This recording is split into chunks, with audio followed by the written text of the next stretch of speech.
হাসাইসুল কুবরার ভিতরে আল্লামা Jalaluddin Suyuti রাহিমাহুল্লাহ তিনি লেখেন, একটা কাফেলা কয়েকজন মিলে মক্কায় যাচ্ছিল হজের উদ্দেশ্যে। আগের দিনে তো হজ করতে যেতে অনেক সময় লাগে, কথা বলেন ঠিক কি? মরুভূমির পর পাড়ি দিয়ে যাইতে হবে। এখন তো শাহজালাল আন্তর্জাতিক বিমান থেকে উঠে একটা ঘুম দেয়, এরপরে নামাই দেয় সৌদি আরবের জেদ্দায়, কথা বলেন ঠিক কিনা? আগে কি এরকম প্রযুক্তি ছিল? ছিল না। হজ করতে যাওয়া লাগতো 15 দিন, 20 দিন, 1 মাস, 6 মাসও লাগবে হজ করতে গেলে, বুঝেন তো? কাফেলা চলে গেল হজের উদ্দেশ্যে।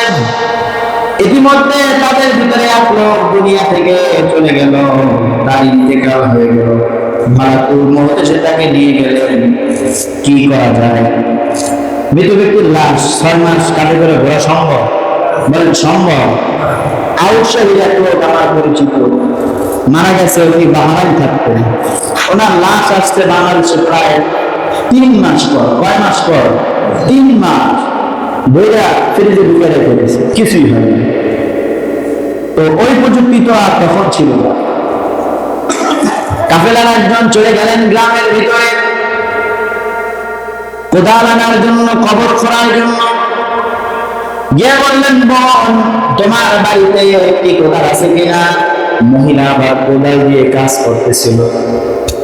বললেন, হ্যাঁ কোদাল তো আছে, কিন্তু কেন? লোকটি বলল, বোন আমরা বাইতুল্লাহ জিয়ারতের উদ্দেশ্যে মক্কা সফরকারী একটা কাফেলা মক্কায় যাচ্ছে হজ পালন করার জন্য। আমাদের কাফেলা থেকে একজন লোক দুনিয়া থেকে বিদায় নিয়ে চলে গেছে। ওই লোকটাকে কবর খনন করার জন্য কোদালের প্রয়োজন, তোমার কোদালটাকে একটু দিবানি। মহিলা বলতেছে, হ্যাঁ দিব, তবে একটা শর্ত আছে। লোকটি বলল, কি শর্ত তুমি বলে দাও। মহিলা বলতেছে, কোদালটি যদি তোমার নিতে হয়, শর্ত হলো কোদাল আবার আমার বাড়িতে ফিরে দেওয়া লাগবে।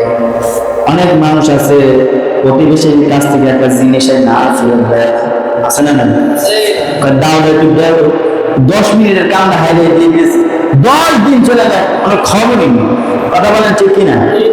এরপরে বলে বলির একটু দাও, মাছ কাট না, ওটা দিয়া মাছ কি এত জিনিস কোবায়, ধারই শেষ, ভাঙ্গা ভাঙ্গা একদম গুঁড়া গুঁড়া, আছে না? না খবরদার, এই কাজ করা যাবে?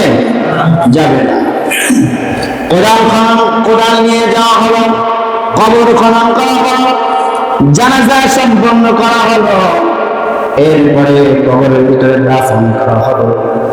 এরপরে লোকটা বুঝতে লাগলো, কাফেলার সবাইকে জিজ্ঞাসা করে, কোদাল কোথায়? কোদাল তো ওয়াদাবদ্ধ দিয়ে আসতে হবে। এখন এক লোক বলতেছে, কোদাল তো কবরের ভিতরে নামানো হয়েছিল, কোদালটা বের করা হয় নাই। এরপরে কাফেলার কয়েকজন লোক বলল, কবরের এক জায়গা থেকে একটু মাটি সরাও, পাথরগুলো একটু সরাইয়া দাও, বাঁশগুলো চাটাইগুলো একটু সরাইয়া দাও, যেই কর্নারে কোদালটা রাখা হয়েছিল ওইখান থেকে বের করে ফেলো। যখনই এই ব্যবস্থা করা হলো, কাফেলার লোকজন সবাই দেখতে পেল কে যেন একটা মানুষ, তার লাশের চারি সাইডে বড় বড় সাপগুলো ফেনা ধরে বসে আছে, আর কেউ যেন মধ্যে ওই কোদালের সাথে শিকল দিয়ে তার হাতটা বেঁধে রেখেছে। যখনই কোদাল আনতে যায়, সাপগুলো তাকে আক্রমণ করে। কাফেলার সাথে পরামর্শ করা হলো, না কোদাল তো নেওয়া যাবে না, কি করা যায়? মহিলার কোদাল তো আবার ফেরত দিতে হবে। কাফেলার সবাই পরামর্শ করলো, চলো যাই আমরা তার কাছে গিয়ে দেখি, বইলা দেখি কিছু একটা করা যায় কিনা। সবাই চলে গেল মহিলার বাড়িতে, গিয়ে বললো, বোন এই অবস্থা, আমরা তো বিপদে পড়ে গেলাম, আমরা তোমাকে এই কোদালের 4 গুণ 5 গুণ বেশি টাকা আমরা হাতিয়ে দিয়ে দিব। মহিলার ঘটনা অবস্থা বুঝতে পেরে তিনি আর না করলেন না, রাজি হয়ে গেলেন। কাফেলা চলে গেল মক্কায়, চলে গেল মদিনায়, চলে গেল আরাফায় হজ কার্যক্রম সম্পাদন করলে। এরপরে নিজেদের গ্রামে চলে গেলেন।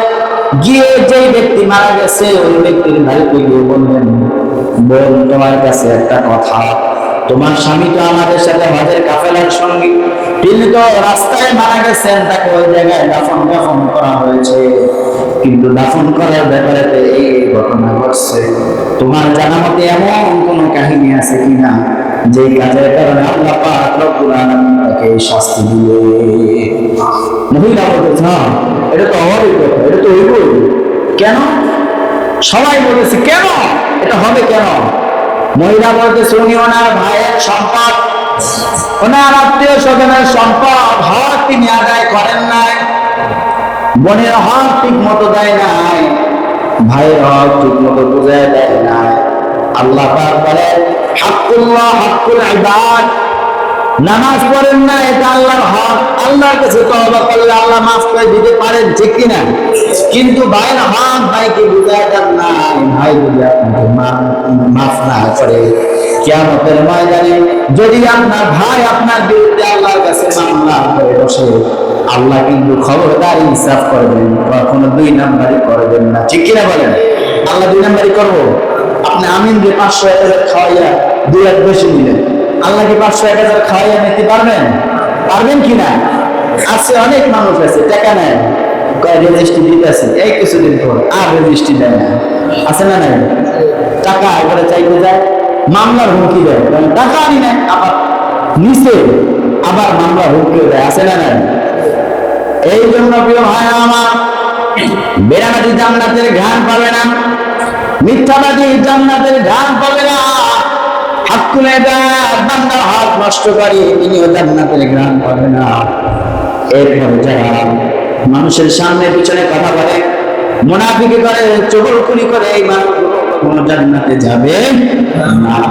এরকমই আরেকটা ঘটনা শুআবুল ঈমান এই গ্রন্থের ভিতরে এসেছে, যে এক কাফেলা হজ করতে গেছে, ওই আগের ঘটনার মতো হজ করতে গেছে, হজে যাওয়ার পরে ওই লোক মারা গেছে, তাকেও দাফন করা হলো, তার কবরের ভিতরে তাকে 3 বার কবর খনন করা হলো।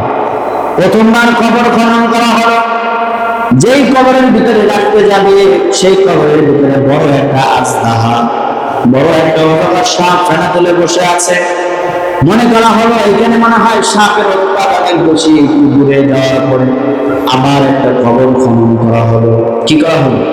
আবার একটা কবর খনন করা হলো। দ্বিতীয় জায়গায় দেখা গেল বড় একটা সাপ আজদাহা তার দিকে ফিরে আসতেছে, মনে হয় মৃত ব্যক্তিকে এক নিঃশ্বাসে গিলে ফেলবে।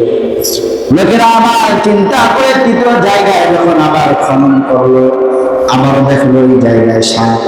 কাফেলার মানুষগুলো বিরক্ত হয়ে গেল, চিন্তা করলো কত আর কবর খুঁড়বো, কবর খুঁড়তে খুঁড়তে তো দিন শেষ। 3 জায়গায় খুঁড়লাম, সব জায়গায় আজদাহা বড় সাপ। তার মনে হয় কবরের ভিতরে এটাই শাস্তি। মানুষগুলো কোনো মতে লাশটা ধরে এইভাবে ফিক্কা মেরে কবরের ভিতরে ফালাইয়া দিয়া দাফন কাফন করে শেষ করে আসছে। ইতিমধ্যে পার্শ্ববর্তী এক কাফেলা ছিল, আল্লাহ রাসূলের জ্ঞানী গুণী একজন সাহাবী হযরত আব্দুল্লাহ ইবনে আব্বাস রাদিয়াল্লাহু তাআলা আনহু। কাফেলার মানুষগুলো তার কাছে চলে গেলেন, গিয়ে বললেন, আল্লাহ রাসূলের সাহাবী এই ঘটনা আপনার কাছে আমরা ব্যাখ্যা জানতে চাই। আপনি তো আল্লাহ রাসূলের সাহাবী, আপনার জ্ঞান বেশি, আপনার ইলম বেশি, আপনার মর্যাদা অনেক বেশি, আপনি অনেক কিছু জানেন, আপনি আমাদেরকে বলেন। আল্লাহ রাসূলের সাহাবী আব্দুল্লাহ ইবনে আব্বাস বললেন, এই লোকের ভিতরে এমন কোন গুনাহ আছে যে গুনাহ এবং পাপের শাস্তি হিসেবে আল্লাহ তাকে দুনিয়ার ভিতর থেকে শাস্তি দেওয়া শুরু করতেছে। আল্লাহু আকবার। কাফেলা যখন চলে গেল বাড়িতে, গিয়ে তার স্ত্রীর কাছে জিজ্ঞাসা করলো, বল তোমার স্বামীর জীবনে এমন কোন গুনাহ আছে কিনা যে গুনার কারণে আল্লাহ তাকে এত বড় পাপের শাস্তি দিল? ওই মহিলা বলল, তার তো এটা হওয়ার কথাই ছিল। কি করবে সে? সে তো সবজি বিক্রেতা ছিল, সবজি বিক্রি করতে গিয়ে ভালো মালগুলো তিনি উপরে রাখতেন, পচা মালগুলো তিনি নিচে রাখতেন। যখনই কোনো কাস্টমার আসতো, পচা মালগুলো